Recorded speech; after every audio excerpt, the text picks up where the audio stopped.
اللہ تعالیٰ جل شانہ نے قرآن مجید میں ایک موقع پر ارشاد فرمایا فویل للمصلین الذین هم عن صلاتهم ساہون، سو خرابی ہے ان نمازیوں کے لیے جو اپنی نمازوں سے ہی بے خبر ہے، نماز پڑھ رہے ہیں لیکن انہیں پتہ ہی نہیں کہ ہماری نماز ہمیں بتا کیا رہی ہے، ہماری نماز کا سبق کیا ہے، اس کے اثرات ہی ان کے وجود پہ مرتب نہیں ہوتے، جبکہ نماز کا لازمی نتیجہ یہ ہے کہ نماز برائی اور بے حیائی سے روکتی ہے۔ نماز کے نتیجے کے اندر یہ چیز نصیب ہوتی ہے کہ آنکھوں کو پاکیزگی ملتی ہے، خیالوں کو طہارت ملتی ہے، سوچوں کو نور نصیب ہوتا ہے، باطن کا تزکیہ ہوتا ہے، من کا تصفیہ ہوتا ہے،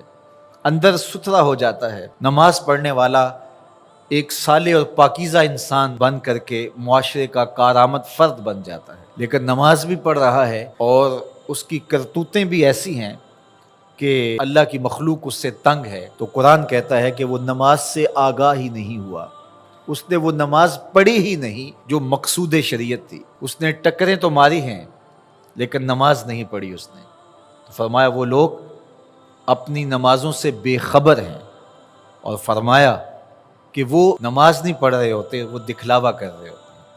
اپنے آپ کو بھی دھوکہ دے رہے ہیں، اللہ کی مخلوق کو بھی دھوکہ دے رہے ہیں۔ اللہ تعالیٰ جل شانہ تو نیتوں کے بھید جانتا ہے، اس کو کون دھوکہ دے سکتا ہے،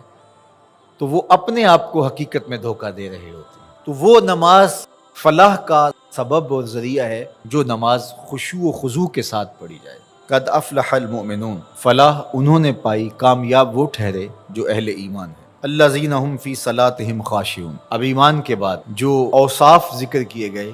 کامیاب بامراد دارین کی فلاح پانے والے اشخاص کے، ان میں سے پہلا وصف بیان کیا گیا کہ یہ وہ خوش نصیب لوگ ہیں جو اپنی نمازوں میں خشوع و خضوع کرتے ہیں، عاجزی کرتے ہیں۔ نماز کا خشوع یہ ہے کہ آداب کی رعایت کے ساتھ نماز پڑھی جائے،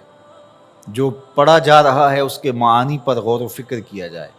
دل بھی جھکا ہو، اعضاء و جوارے بھی اللہ کے حضور جھکے ہوئے ہو، دائیں بائیں التفات نہ ہو،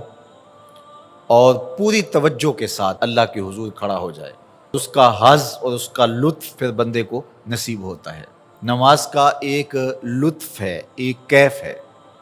ایک سرور ہے جو بندہ مومن کو نصیب ہوتا ہے، تو وہ خشوع کے ساتھ اللہ کی رضا طلب کرتے ہوئے، عادت کے طور پر نہیں بلکہ اللہ کو راضی کرنے کی نیت سے، جو فریضہ ہے اس کو ادا کرنے کے لیے عجز و انکساری کے ساتھ بغیر کسی ریا اور تصنع کے اس کے حضور عبادت بجا لانا، یہ خشوع و خضوع کہلاتا ہے۔ تو جو لوگ ایسی نماز پڑھتے ہیں وہ کامیاب ہیں، بامراد ہیں، اور جو اپنی نماز سے ہی آگاہ نہیں ہیں، اس نے ٹکریں تو ماری ہیں لیکن نماز نہیں پڑھی، تو وہ اپنے آپ کو حقیقت میں دھوکہ دے رہے ہوتے ہیں۔ تو وہ نماز فلاح کا سبب اور ذریعہ ہے جو نماز خشوع و خضوع کے ساتھ پڑھی جائے۔